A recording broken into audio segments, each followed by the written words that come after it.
Alright, so I'm here to give my final thoughts on Chavez Jr. versus Bryan Vera. The weigh-in results are in.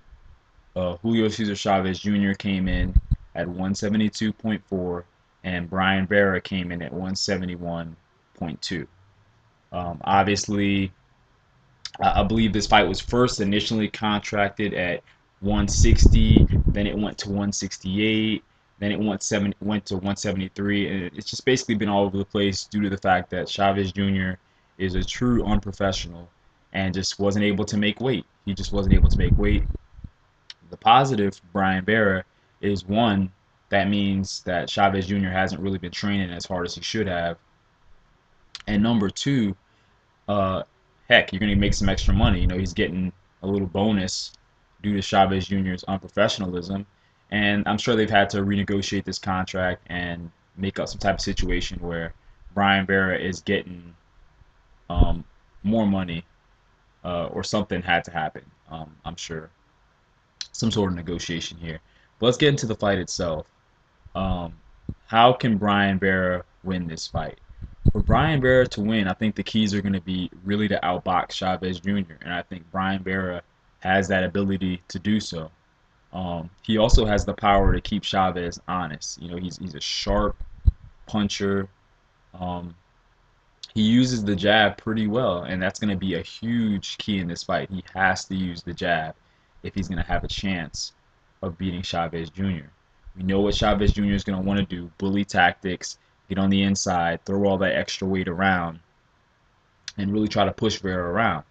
Um, you know, Chavez Jr. weighs 172 now, but on fight night, there's no reason why he can't be 185.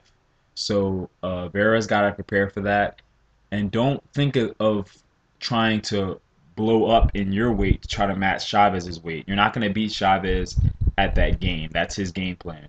What you need to do is do what Sergio did and try to outbox this guy. So you coming in lighter could definitely be a big advantage in giving you some, some advantages in the ring as far as movement goes, speed, and that's what you're going to need to beat Chavez Jr.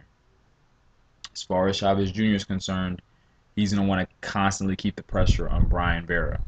Um, you know, Bryan Vera's boxing ability is questionable, so I don't have the utmost confidence in him that he's going to be able to keep Chavez Jr. at a distance. I don't know if he's disciplined enough to continuously use that jab the way he needs to have a chance in this fight. You know, all in all, I think it's going to be a good fight because Bryan Vera is a very, very tough, gritty fighter, and he's not just going to go down easy. So it makes for a good fight. But I just think Chavez Jr. is going to overwhelm him. I just don't think he has that kind of boxing ability to beat Chavez Jr. I mean, we've seen boxers better than Bryan Vera, guys like Andy Lee and Marco Antonio Rubio, still lose to Chavez. So I can't see Vera really doing better than those guys did. The one thing he has going over those guys is he has a lot more pop than those guys do, and that hopefully could keep Chavez Jr. honest. All that being said, I think it's going to be a great fight. You guys let me know what y'all think of this one. Who are you guys picking? Peace.